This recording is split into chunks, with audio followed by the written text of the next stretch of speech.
18 now स्वदेश में मैं हूं प्रियंका। आजादी के इन 76 सालों में हमने कितने बदलाव देखे, आर्थिक राजनीतिक बदलाव, लेकिन आज जिन बदलावों की बात होगी वो फाइनेंशियल मार्केट से जुड़े हैं। और ये खास कहानियां सुनाने के लिए हमारे साथ कुछ खास हस्तियां भी होंगी। आज मैं बीएससी के बाहर एक खास हस्ती के साथ हूँ और मेरे साथ प्रभुदास लीलाधर की MD and chairperson Amisha Vora ji मौजूद है। अमीषा जी, बहुत बहुत स्वागत है आपका हमारे इस खास शो में। आपको पता है सबसे पहले हमने आपके साथ चूज क्यों किया इस शो को करने का? बताइए। फाइनेंशियल मार्केट, स्टॉक मार्केट इतनी मेल डोमिनेटेड सोसाइटी है और आपने एक अलग ही मार्क बनाया अपना। कहाँ ऐसी कहानियां सुनने को मिलती हैं? मैं तो बहुत एक्साइटेड हूँ आपसे ये पूरी कहानी सुनने के लिए। आपकी इस जर्नी को शुरुआत करें। सबसे पहले आपका कोई पहला बड़ा एक्सपीरियंस जो बीएससी से फाइनेंशियल मार्केट से जुड़ा हो, पहली जहाँ शुरुआत हुई हो। मैंने जब मैं 21 साल की थी तब सीए कर दिया एंड जैसे मैं गुजराती हूँ, मांगरोल से बिलोंग करती हूँ, तो पापा समझे कि stock market and father was an investor and a banker, तो उन्होंने कहा कि आपको स्टॉक मार्केट से लिंक्ड आना चाहिए एंड मैंने जेएम फाइनेंशियल में। पर मैम आप सीए हमेशा थे, मतलब आप साइंटिस्ट भी बनना चाहते थे। आई थिंक हाँ, आपकी ख्वाहिश बनना तो ऑफ कोर्स। हाँ। एकदम सही बात। तो जेएम फाइनेंशियल निमेश कंपानी जी का था और वो शेठ फैमिली हमारे फैमिली से कनेक्टेड है, तो वो जमाने में ऐसे थोड़ा था कि जहाँ जाना चाहिए काम करने वो कोई नोन का होना चाहिए। End of course they were the front runner in terms of जो काम करते थे। तो मैंने वहाँ पर रिसर्च एनालिस्ट का काम चालू किया। एंड सबसे पहले मैंने उस दिनों फिजिकल बैलेंस शीट हम लोग पढ़ा करते थे, तो टाटा मोटर्स की बैलेंस शीट का सबसे पहले एनालिसिस किया और तभी फ्रेश पड़ी थी, तो कॉन्सेप्ट्स बहुत क्लियर थे मार्जिनल कॉस्टिंग के या तो फिक्स्ड कॉस्टिंग के, तो लाइन बाय लाइन प्रोजेक्शन किया। तो मैंने मेरे हेड ऑफ बिजनेस जब वो जहाँ पर थे उनको बताया कि ये स्टॉक ना यहाँ से मार्जिन 3 गुना हो जाएगा और ये स्टॉक डबल हो जाएगा। ठीक है। और मैं थी 22 साल की। ओके। तो मुझे थोड़ा हंसी में मजाक में ले लिया गया। हाँ, ये कहानी मैंने पढ़ी थी। कि इतना कैसे हो सकता है। But you won't believe, for 3 quarters back to back, Tata Motors continued to deliver numbers, and I used to continue to project it so well. Wow. And that's when I began my journey, frankly, as an analyst, and then of course grew in many different ways. तो अमीषा जी, ये तो एक उस समय की कहानी है जब एक रिसर्च एनालिस्ट थी, पर लोग काफी सरप्राइज होंगे ये जानने में कहाँ आपने रिसर्च एनालिस्ट से स्टार्ट किया, आप दिलीप भट्ट से मिली, कहाँ आपने एक नेटवर्क अपना खुद का एक वेंचर स्टार्ट किया और फिर कहानी पहुंच गई प्रभुदास लीलाधर। प्लीज हमें समझाइए। जब मैं और दिलीप इवनिंग्स में मैं तो ट्रेन में ट्रैवल करती थी। Yes, तो नरीमन पॉइंट पे थे। My journey has been always Nariman Point. तो वहाँ से हम जब चलते थे तो मैं उन्हें हर शाम को परेशान किया करती थी कि ये क्या, हम इस तरह से करेंगे। फ्रैंकली तभी मेरी सैलरी वहाँ पर 1800 रुपीज अ मंथ थी। क्या बात as a professional chartered accountant. Those were the days. And then I used to tell him, no, we have to start something on our own, we have to do our own, and that's how we started partnering. तो ये सारी जो partnership की जो thoughts हैं, ये सारे क्या ट्रेन में बनते थे? नहीं, वो तो नजदीक रहते थे। ट्रेन में मैं जाती थी, वो आगे चलते थे, पर जब हम वॉक करते थे तो नरीमन पॉइंट के वॉकिंग में ये सब थॉट्स बने हैं कि आगे कैसे बढ़ा जाए, आगे कैसे बढ़ा जाए। एंड दैट इज हाउ जब भी professional category stock exchange cards मिले थे, तो किसी को एक प्रोफेशनल कैटेगरी बीएससी कार्ड लिया एंड हमने उनके साथ पार्टनरशिप की network investments करके। and that was a time in 91 when India was opening up. There were very few who were professionally looking at businesses, research. So we started institutional business where we started servicing Morgan Stanley. Those days Samir Arora had a very different profile. So those Alliance and so many other FIs, as they started entering, we started servicing plus the domestic. Sure. आप तो खैर आई am sure आपकी खैर उस biography में पढ़ रही थी, आप कोल्ड कॉल्स करने से भी घबराती नहीं थी और एफआईस पूरा डेस्क आप संभालती थी एक बार में। लेकिन ये प्रभुदास लीलाधर, बहुत एक इंस्पायरिंग ये स्टोरी है कि आप एक एम्प्लॉई थी प्रभुदास लीलाधर में और उसके बाद आपने स्टेक बाय कर लिया। मतलब इट्स टू इंस्पायरिंग। उस समय की अमीषा वोरा आज की अमीषा वोरा को क्या मैसेज देगी? बहुत पावरफुल ये मैसेज होगा। तो तभी भी एक ही फोकस, सिंगल माइंडेड फोकस था। आपका सवाल मैं थोड़ा अगर चेंज भी कर दूं, मेरे बहुत सारे कलीग्स मुझे पूछते हैं कि from an employee now you are an owner, आपको क्या फ़र्क लगता है? मैंने बोला मैं तभी भी ओनर थी, क्योंकि मुझे तभी भी ऐसा लगता था कि ये ऐसे ही होना चाहिए, ये कोई भी टाइम वो काम होना ही चाहिए, ये टाइम पे सर्विसिंग होना ही चाहिए, ये टाइम पे कॉर्पोरेट को मिलना ही चाहिए। तो जो पैशन था, तो वो टाइम की अमीषा आज भी अमीषा को वही बोलेगी कि don't let your passion die. हमेशा आपका पहला स्टॉक कौन सा था जिसमें आपने इन्वेस्ट किया और क्या पैसे बने थे? पहले स्टॉक में पैसे नहीं बने थे and that turned out to be my biggest lesson. So ये जो आपका लॉस हुआ, हम कह सकते हैं कि एक तरह की आपने सीखने की cost they the may be. बाजार में एक कॉस्ट तो देनी पड़ती है सीखने की। Exactly, कोई तो देनी मेंटर होता पड़ती है। है। आपका मेंटर कौन था? That's a good one. I think बाजार में fortunately I always had the chance to meet the best of the corporates, best of the investors globally. So from corporate perspective, if you ask me, those days I used to be great fan of Dadi Sheth, who's HUL's those days chairman, and I used to get so much inspired with the way he was driving such a big organization. हमेशा अब इस journey में, अब जब हम आज आ जाते हैं और ये 36, आपने तो खैर कितने डिकेड्स देखे हैं इस जगह हम जहाँ खड़े हैं, सेंसेक्स को ही आप देखें 36 साल हो गए। आई थिंक 1986 में बीएससी स्टार्ट हुआ, फिर सेबी आया, उससे पहले बैंक्स नेशनलाइज हुए, बहुत सारा अपना लंबा दौर देखा है।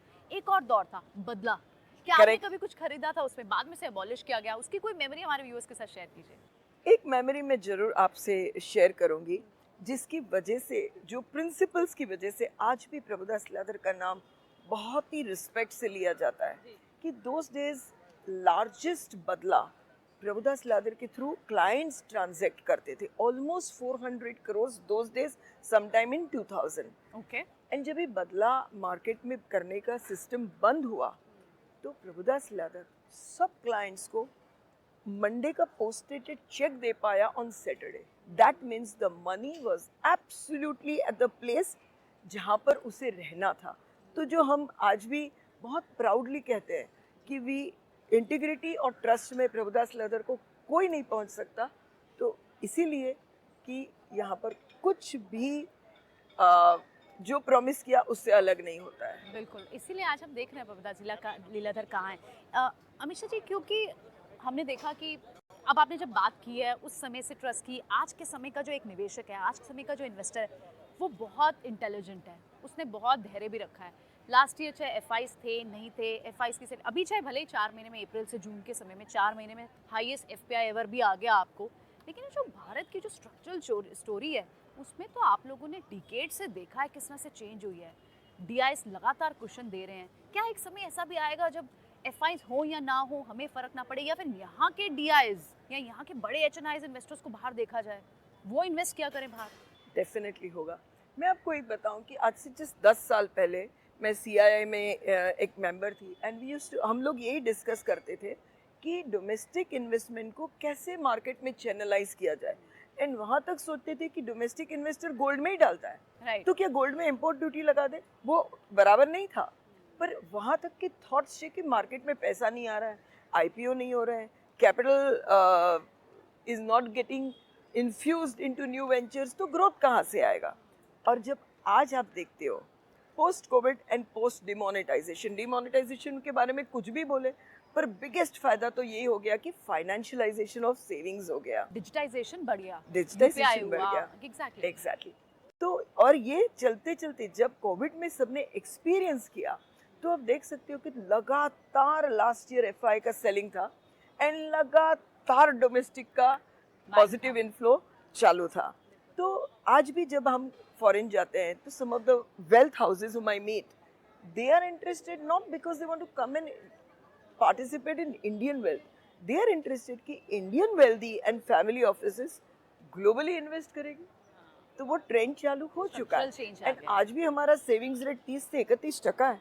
अगर हम बोलते हैं कि हम थर्ड लार्जेस्ट इकोनॉमी हो जाएंगे and our GDP size will be so much, what will be our savings side? Absolutely. So definitely world will look at Indian investors money for the global markets. Per capita भी जिस हिसाब से raise हो रहा है। Exactly. Exactly, ये तो बड़े पैरामीटर्स हैं।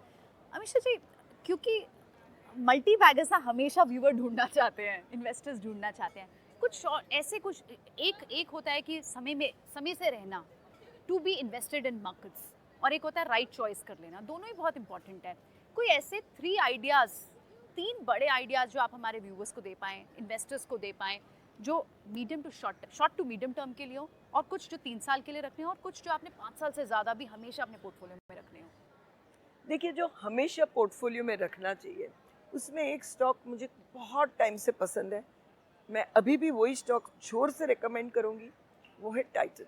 ओके। क्योंकि जो कैटेगरीज में टाइटन है, ज्वेलरी अभी भी कितना अनऑर्गेनाइज्ड है, वो ऑर्गेनाइज्ड होगा, and gradually they are also going into fashion. Sure. Saris, eyewear, watches, ये सभी कैटेगरी बहुत बड़ी हो सकती है, तो इसका ग्रोथ लगातार रहेगा।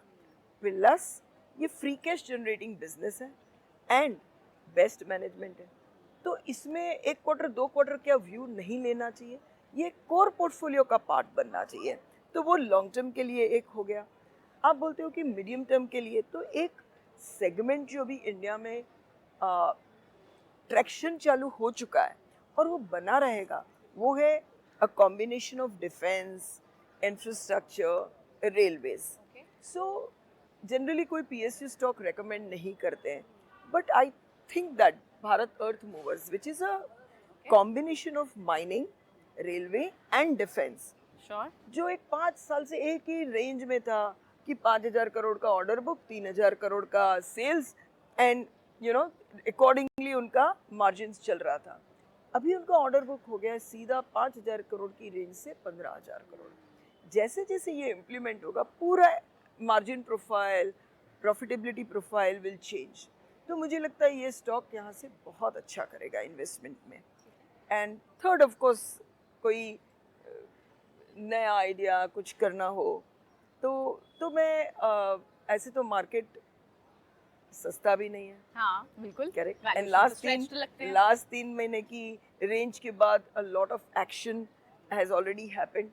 फिर भी एज ए सेक्टर मुझे लगता है real estate will is just begun to turn around in last 2 years, and but for some little ups and downs which may come because of inflation or high interest rate, ये sector next 5-7 साल तक अच्छा करेगा। तो सनटेक करके जो real estate company है, okay, Sunteck Realty. Sunteck Realty, मुझे लगता है कि उनका लास्ट ईयर भी फ्री कैश फ्लो 425 करोड़ का था। तो as they continue to grow, ये बहुत अच्छा पावरफुल बिजनेस मॉडल हो चुका है, and that will also continue to all right. अच्छा अमीशा जी, अभी क्योंकि क्या हो रहा है, साइकिल्स बहुत छोटी हैं और सिक्लिकल जो सेक्टर्स हैं बहुत जल्दी चर्न भी हो रहे हैं, ऐसे कौन से सिक्लिकल थीम्स पे हमारे इन्वेस्टर्स नज़र रख सकते हैं जो इस साल के लिए प्ले आउट करेंगे, 3 महीने 6 महीने के लिए?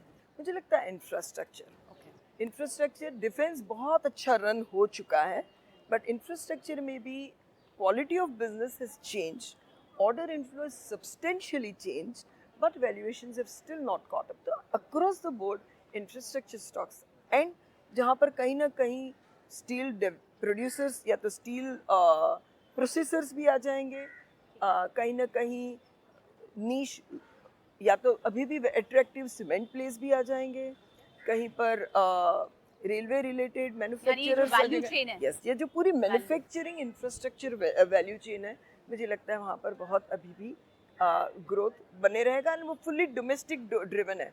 तो चाइना जिस तरह से स्लो डाउन हो रहा है, या तो इवन यूएस या यूरोप है, हमें ऐसे सेक्टर में रहना है जो हमारी इकोनॉमी से ज़्यादा लिंक्ड हो।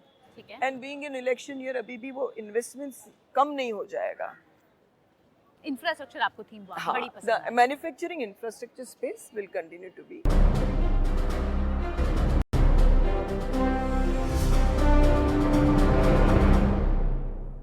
एक खास जगह है अमीशा जी, क्योंकि जो लोग पुरानी हिस्ट्री जानते हैं वो उस खास बरगद के पेड़ को जरूर जानते होंगे जहाँ से शुरुआत हुई थी। चले वहाँ। चलिए।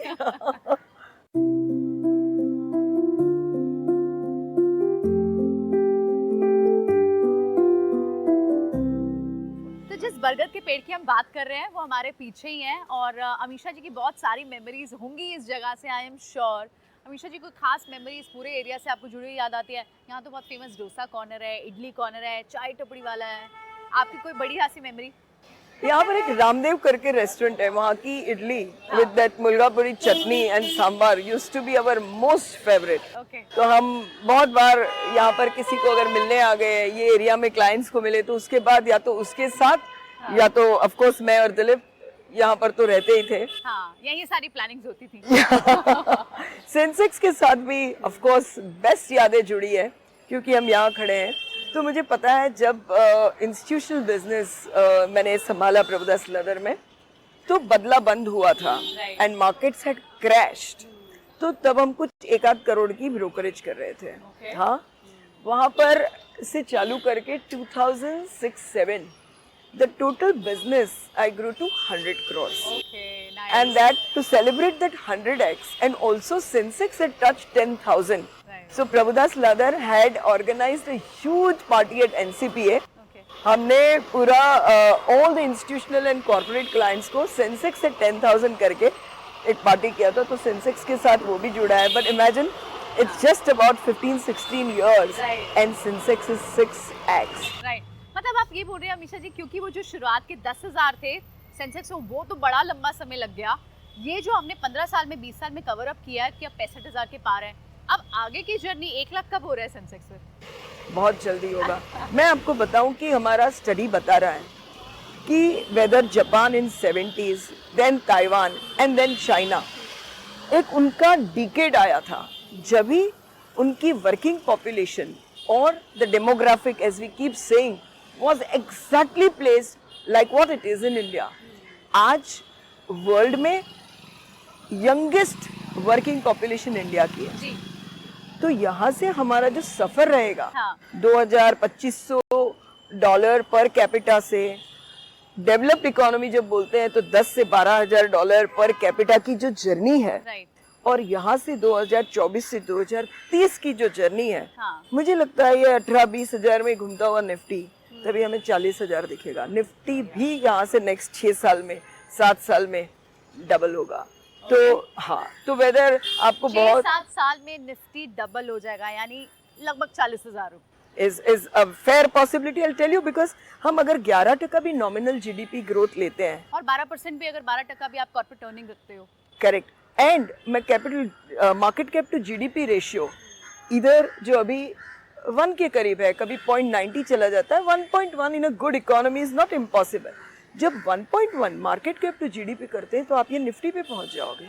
तो अभी तो जो वेल्थ क्रिएशन इंडिया में होना है बहुत ही बड़ा होगा। थोड़े ups and downs in the journey आते रहेंगे। तो ये जो वेल्थ क्रिएशन की आप बड़ी बात कर रहे हो कि हम एक अप ट्रेंड में हैं, ये जो अभी फेज चल रहा है, अभी हम थोड़े से कंसोलिडेट कर रहे हैं, थोड़ी सी मॉडरेट करनी चाहिए क्या एक्सपेक्टेशन? क्योंकि जिस तरह की कॉर्पोरेट अर्निंग्स लास्ट क्वार्टर में और इस क्वार्टर में देखने को मिली है, इन लाइन रही है 70%, 10% ने सिर्फ सरप्राइज किया है। तो क्या मेजॉरिटी ऑफ द मूव्स आ गई है और थोड़ा अर्निंग्स को लेके मॉडरेशन होना चाहिए व्यू? अगर आप एक मीडियम टर्म का व्यू लोगे यहाँ से इलेक्शन तक का, तो मैं डेफिनेटली कहूँगी कि there are certain challenges domestically that we have to overcome. जैसे कि ये जो क्वार्टर 2 दिखे, इतने perfect profit growth and broad base profit growth दिखा, क्योंकि बेस इतना पुअर था, क्योंकि कमोडिटी प्राइसेस लास्ट 2 क्वार्टर में लास्ट ईयर में इतने हाई थे कि सबके बिजनेसेस बुचर हो गए थे। पर जैसे हम दिवाली क्वार्टर में जाएंगे तो बेस इफेक्ट कैचअप करेगी, मार्च क्वार्टर में तो टोटल बेस इफेक्ट कैचअप कर लेगी, तो इतना ग्रोथ नहीं दिखेगा तब तक कि थोड़ी बहुत इलेक्शन अनसर्टेनिटी आएगी।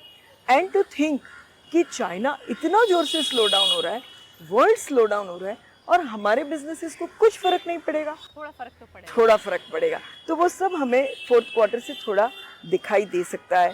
तो अर्निंग एक्सपेक्टेशन अभी क्या है, एनालिस्ट कुछ अर्निंग प्रेडिक्ट करता है, corporates are delivering ahead of it. मुझे लगता है वो ट्रेंड 4th क्वार्टर चलते चलते थोड़ा सोबर होगा।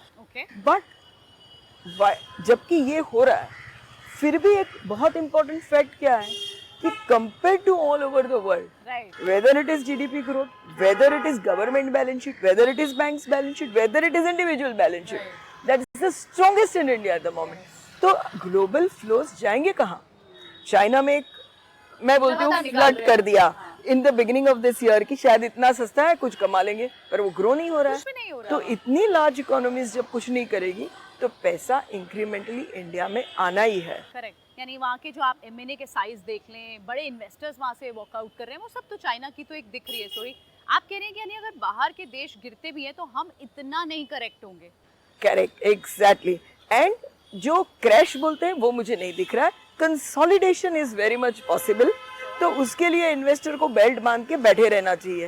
इन्वेस्टर को बेल्ट बांध के बैठे रहना चाहिए। लेकिन आपके परिवार ने कौन सी बेल्ट बांधी हुई थी इतने साल की, आपको सारी चीजों को सब तरफ ड्राइव करने दिया, left right centre? I know, Gujarati family से आती है। आई नो, गुजराती फैमिली से हम खैर बहुत सारी स्टोरी सुनते हैं। Tarla Dalal, major cook book, one of the biggest family stories वहाँ से आती हैं। आपको किस तरह के चैलेंजेस या सपोर्ट, बड़ा वर्ड यूज करना चाहिए, मुझे मिला? मैं तो बोलती हूँ, मैं हमेशा कहती हूँ मैं बहुत ही ब्लेस्ड पर्सन रही हूँ। क्योंकि मेरे पापा ने मेरे लिए बहुत ड्रीम देखे हैं कि मुझे 4 डॉटर्स हैं, पर तो क्या हो गया, माय डॉटर्स को मैं पढ़ाऊंगा तो मुझे वो बहुत एडवांटेज हो गया।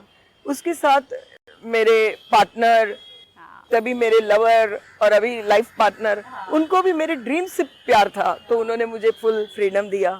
मेरे बिजनेस पार्टनर जैसे आप बोलते हो दिलीप, वो हमेशा मेरे साथ कदम बढ़ा कर रहे। And not to miss the 4th person in my life, the man is my son. Your son. In fact, we were very interested to know कि जब मम्मा हमेशा लॉन्ग ट्रिप्स पे जाती थी तो आपका बेटा जो कि हमारे साथ है, so good to meet you, Siddharth. Nice to meet you. Siddharth के साथ तो स्पेशली मुझे ये समझना है कि अमीशा जी 15-15 दिन जब बाहर जाती थी, अमीशा जी 15 दिन 20 दिन in a month I used to महीने में 20-21 दिन while I was growing up, yeah. तो वो जब इतने दिन बाहर रहती थी तो वो एक बच्चे को क्या सिखा के जाती थी और बच्चा उसे कैसे लेता था? तो आई थिंक ज्यादा फायदे ही थे। एक तो हार्ड वर्क नॉर्मलाइज हो गया कि इतना मेहनत करना है, वो ऐसे शौक नहीं था। We became very used to कि this is real life, this is normal life, तो वो एक अच्छा हो गया मेरे लिए। तो चलते रहा। आपको बड़ी आपकी MBA क्लास तो आई एम श्योर डाइनिंग टेबल पे ही बन जाती होगी एवरी डे। तो इसीलिए जब actually I was quite young when I joined, like finish my studies and joined the workplace, and on day 1 जो काफी नए टफ कॉन्सेप्ट्स थे वो मुझे ऑलरेडी आते थे पर सीखा नहीं था। पर इतने साल 15-20 साल सुन के रोज वो सब इंटरनलाइज होते गया मेरे लिए। सो अभी सिद्धार्थ आप क्या कर रहे हो? Like please tell us what is that new thing that you are working on? So I am actually part of the PL group and I am dreaming to take the PL group into India's pioneer quant based asset manager. तो मेरा focus और सपना यही है कि जिस तरह US में 40 से 50 जन की टीम में वो लोग on an average $80 billion assets manage करते हैं। $80 billion on an average $80 billion with an average team size of 40 to 50, and 35% of all the assets in America are managed quantitatively. लेकिन एक ड्राइविंग फोर्स या आपका अपना एक मंत्र अगर आपको किसी बिलबोर्ड पे लिखना हो तो अमीशा वोरा क्या लिखेंगे? जो हम सबके लिए भी, हमारे व्यूअर्स के लिए, आप जो अपने बच्चों को भी बताती आई हो। I don't take no as a no. Okay. No option ही नहीं है। हाँ, don't take no as a no. Okay, Simple. There's no option of a no. Amisha जी आप घर पे कुकिंग करती हैं वैसे? समय मिल पाता है इतना? मम्मी को भी कुछ फेवरेट डिशेस बनाती हैं कोई? तो मेरे हस्बैंड को मुझे मेरे खींचने में बहुत मजे आते हैं। तो कभी फैमिली में बैठते हैं, एवरीबडी सेज मैं इतनी बैड कुक नहीं हूँ, फिर भी बहुत सारे जब बैठते तो मैं ये अच्छा बनाती हूँ, वो बच्चा अमीशा भी अच्छा बना लेती है, वो राइस बहुत अच्छा कुक करती है। आई am sure with such a busy life और इतना कुछ अचीव करने के लिए कुछ तो मिस हुआ होगा। बट कोई एक ऐसी चीज़ जो लगती है आपको शायद इन पूरे सालों में, इस जर्नी में, देखिए कामयाबी बहुत हुई, सक्सेस बहुत मिली, I am sure God has been kind, but फिर भी कोई छोटी सी चीज़ जो रह गई हो? वो रह गई है। सिद्धार्थ बहुत ही अच्छा एथलीट है, तो वो जब भी उसकी स्कूल में, कॉलेज में, या तो फुटबॉल हो या तो रनिंग हो, उसमें पार्टिसिपेट करता था और बहुत हमेशा जीत के आता था। पर बहुत बार मैंने वो दिखना मिस किया है, तो वो मेरे लिए एक हमेशा सा एक थोड़ा सा पॉइंट रह गया है कि मैंने उसका वो ग्रोथ और उसका वो बेस्ट परफॉर्मेंस कभी कभी मिस कर दिया है। ऑफ कोर्स और भी रहे इन टर्म्स ऑफ, देखिए एक मुझे बहुत सेटिस्फेक्शन है कि मेरी इतनी हैक्टिक लाइफ रहने के बावजूद मेरे 2 पेरेंट्स, जैसे मेरी खुद की मम्मी पापा या तो मेरे सास ससुर, उनका ध्यान रखने में मैंने कभी वर्क को बीच में नहीं आने दिया है। एंड तभी मैं हमेशा ऑफ ले लेती हूँ। तो for me of course I have given as equal priority to my parents, both, as anybody would have given who is not working. But yes, Siddharth के केस में क्योंकि पापा इतने ज़्यादा इंटरेस्ट लेते थे तो मुझे लगता था कि है तो मैं ये नहीं कॉम्प्रोमाइज़ लेकिन करूँ. कुछ- कभी कभी वो बीमार रहता था, बुखार रहता था और मैं ट्रैवल में जाती थी तो बहुत ऐसे टाइम था कि फ्लाइट में मैं रोती भी थी. So we do go through that very weak moments और लगता था कि कल सुबह जाके मैं रेजिग्नेशन देने वाली हूँ. Who cares with this work. मेरी फैमिली इंपॉर्टेंट Yeah. लेकिन वही बात होती है एक्चुअली, कुछ पाने के लिए कुछ खोना पड़ता है. अब देखना ये होगा कि आपने किस कीमत पर पाया या किस कीमत पर सही खोया. बात है. तो पाने की चीज इतनी बड़ी रही और इतना कुछ पाया तो जो जो खो दिया है वो कभी ना कभी तो अचीव कर ही लेंगे या कर उसकी लेंगे. भरपाई कर ही लेंगे. बट फिर भी मैं ऐसा कहूँगी कि कुछ पाने के लिए कुछ खोया ऐसा शायद नहीं था. कि पता नहीं था काम करते वक्त कि क्या मंजिल मिलने वाली है. हम तो चलते गए बट सेटिस्फेक्शन ये है कि इतना फोकस काम पे होने के बावजूद जो फोकस था उसी से वो शायद सीखा. हाँ. तो आज उसने बेस्ट ऑफ द डिग्रीज ली है इंडिया में, ग्लोबली, और फोकस्ड है. मैं अगर 15 घंटा काम करती हूँ तो वो शायद 16 करता है. तो I think that is the best gift God has been giving me. बहुत बहुत शुक्रिया Amisha ji. It was such a pleasure to meet you और ये पूरी कहानी आपसे आपकी ज़ुबानी सुनी.